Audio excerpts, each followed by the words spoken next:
Right, I'm going to show you how to cut in such a way that you don't have that unsightly corner at the back.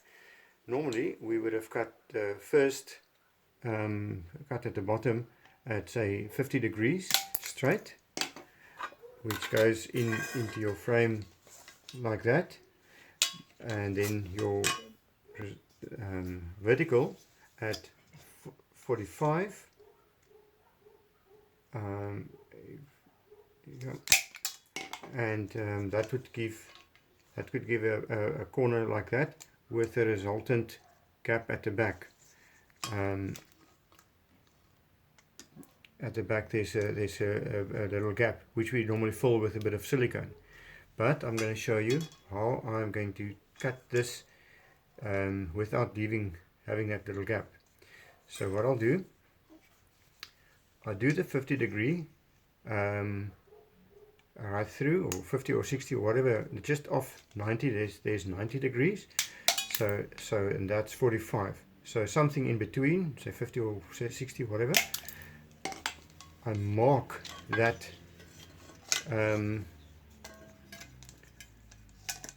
edge at the back where that meets the upright. In this case I just and I cut it straight to have that going in at the sides, and then let me cut this a bit shorter. There you go, that's the bottom horizontal. And for the 45 one coming down, I do the 45, but my knife blade never goes to the back lip. So I've drawn 45 lines. I've just extended these lines on the front edge of the shear. So I make sure that I got it aligned with the 45 line, but my knife edge, the point, doesn't touch the back. So I cut the 45,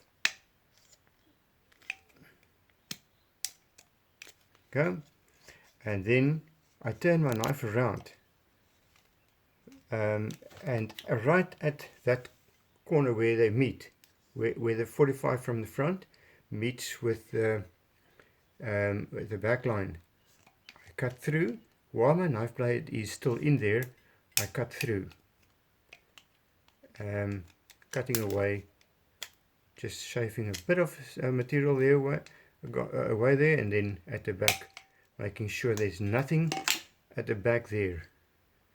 But this line 45 straight, so that, just get a shorter piece, so that will make for a 90 degree corner at the back.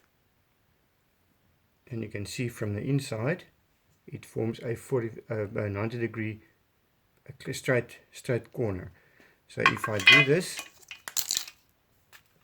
on the perspex or the glass, and you'll see it forms a very nice neat 45 angle at the front, and at the back the one edge ends in a 90 degree on the other edge. Obviously you will have this at the back, the opening here, but that's why you deposit a copious amount of silicone in that corner. If you do your silicone, just make sure there's enough silicone in there. I do my other silicone at the back there, and one at the front edge just off the lip, and press this in, and that gap which you can see there disappears because of the silicone, and you've got a nice 90 degree corner at the back, and it forms it lies quite nicely on your frame back lip. That's a nice way to cut to avoid having that ugly corner at the back. Thank you.